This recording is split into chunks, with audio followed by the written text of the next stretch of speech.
A computer cyber attack has spread across the globe.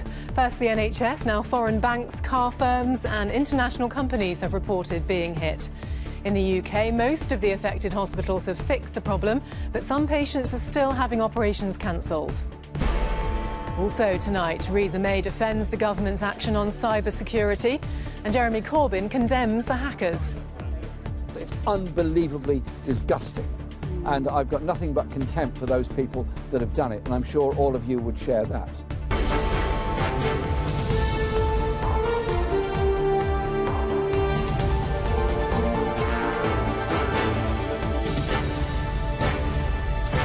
This is ITV News with Andrea Byrne.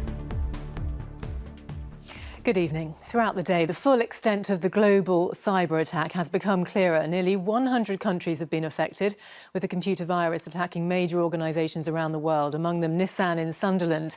Tonight, after computer experts battled round the clock to beat the virus, just 5 NHS trusts in England and several more health boards in Scotland remain affected.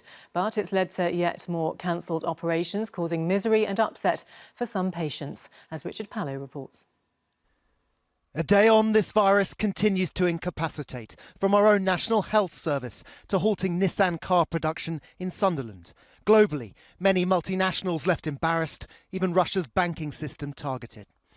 Few, though, have endured such distress as Jessica Lawton. Still wearing her hospital wristband, the 23-year-old had travelled to Blackpool to undergo a lower leg amputation. An end to her chronic pain will have to wait yet further. The last couple of months, the only thing that's kept us all going is knowing that the amputation was happening soon, and then when we got a date, that was amazing. But now it's it really is a struggle, getting to be a struggle. How much longer can I go on? Some accident and emergency services were still being diverted earlier today. Many hospital trusts, like here in Colchester, cancelled all outpatient appointments all weekend. We handled the situation. Additional staff came in and many staff have been working through the night to restore the IT system. So there's no harm to patients, no patient information has been lost. At its worst, 60 NHS groups across England and Scotland were affected. But within the last hour, it's been revealed just 5 have continuing problems. 99 countries, including the US, Russia and China, have been hit, with more than 125,000 computer systems reportedly infected with the ransomware. The unprecedented scale and global nature of all of this was high on the agenda as the world's richest countries met in Italy. Finance ministers from the G7 denied being unprepared, but agreed to join forces to protect financial and critical infrastructure. Advisors to the Japanese government are warning some companies haven't noticed yet because it's the weekend, with security experts here expecting more damage to be uncovered when firms go back to work on Monday. We'll have to wait, and to understand the scope of these attacks, and we have to see also, organizations reporting that they've been victims to cybercrime, which is not something that happens all the time. There are a lot of cybercrimes that go underreported. Who is behind these ransom demands is still unknown, finding that out a priority to stop similar attacks both here and across the world in the future. Richard Pallow, ITV News. Inevitably, the election also felt the impact of the cyber attack today. Jeremy Corbyn changed his campaign plan so he could speak out on the issue, condemning the hackers as 21st century highway robbers and accusing the government of ignoring concerns about NHS cybersecurity, a claim denied by the government, as our political correspondent Paul Brand reports. Hi, are you seeing this? She was in Northern Ireland to remind voters exactly who she is. The NHS under siege, while she enjoyed a more friendly onslaught. Mainly from those wanting selfies at the Balmoral Country Show. Thank you very much. Thank you. But Northern Ireland's former First Minister asked what many want to know. Everything going well? Yes, thank you, yes. Excellent. Not entirely convincing when NHS computers are still down, with accusations the government left them outdated. What is crucial in terms of cybersecurity is that it is this government that has actually put £2 billion into the cybersecurity strategy, set up the National Cybersecurity Centre, that has been advising organisations in the public sector like the NHS, but outside the public sector as well, about cybersecurity. Hi guys. But Labour jumped right in today, their leader diverting his campaign to meet doctors affected in Norfolk, claiming systems haven't been updated since 2001 with cuts to cybersecurity. The contract to continue protection of the systems within the NHS was not renewed in 2015. It should have been and it could have been, and indeed they were warned about this by many.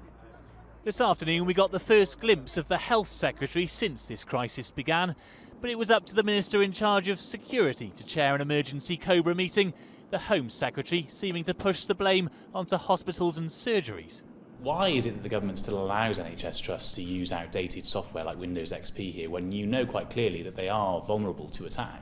Well, they have been asked to move from Windows XP. The Secretary of State for Health has been very clear in that direction.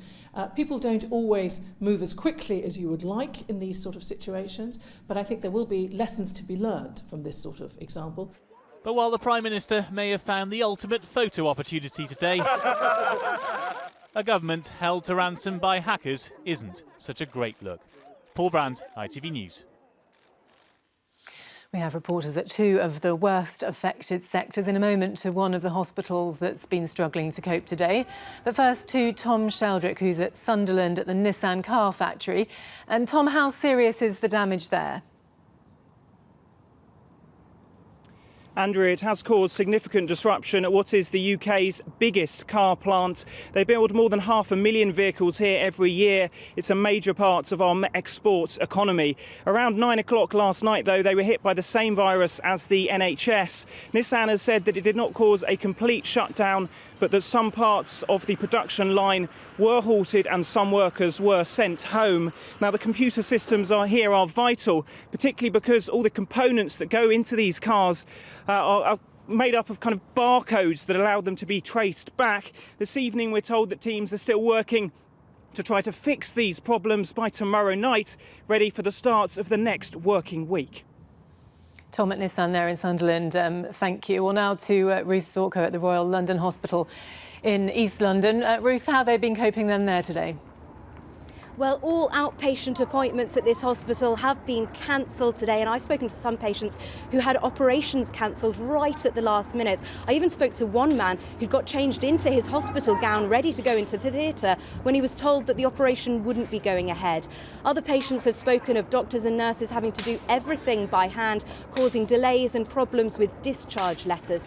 But having said all that, the feeling here on the ground is that everything is really in control and calm. There are no extraordinary queues in A&E and there's no sense of panic. The hospital is encouraging people to use other NHS services where possible, but people here in a genuine emergency needing to be seen urgently are being prioritised. Ruth Zorko, thank you very much indeed. And Paul Brand joins us now in the studio. Paul, this cyber attack dominated the election campaign today. Is it damaging for the Conservatives?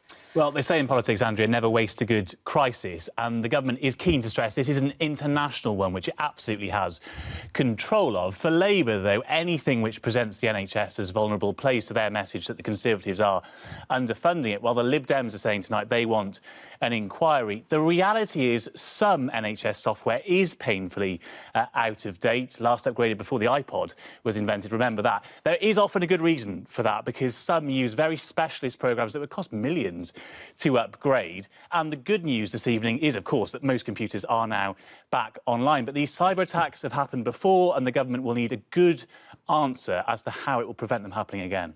OK, Paul, thank you very much indeed.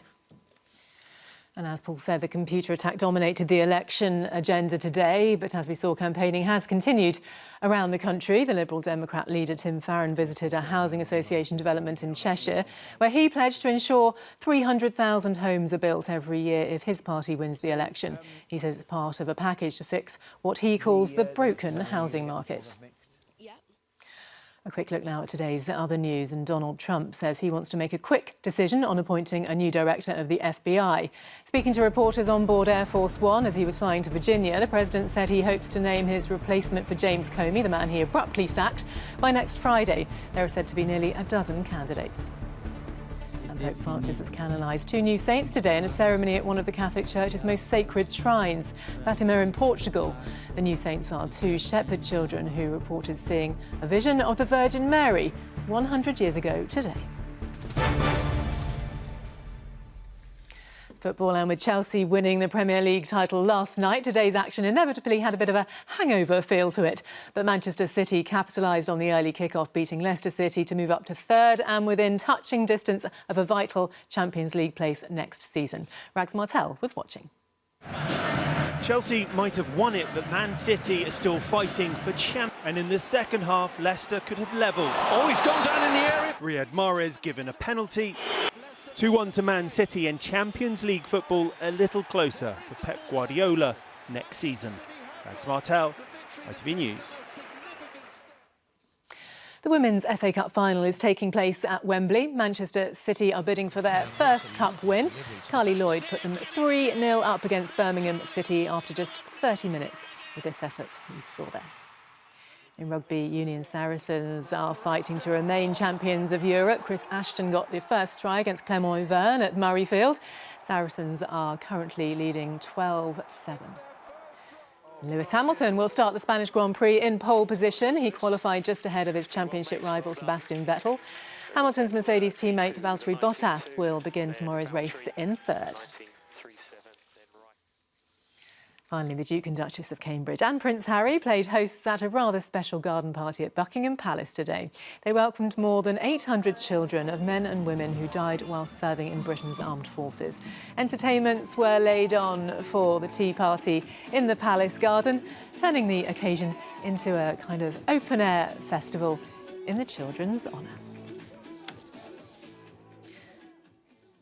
And that's it. I'll be back with the late news at 11:15. Hope you can join me then. Until then, do have yourselves a very good evening. Bye-bye.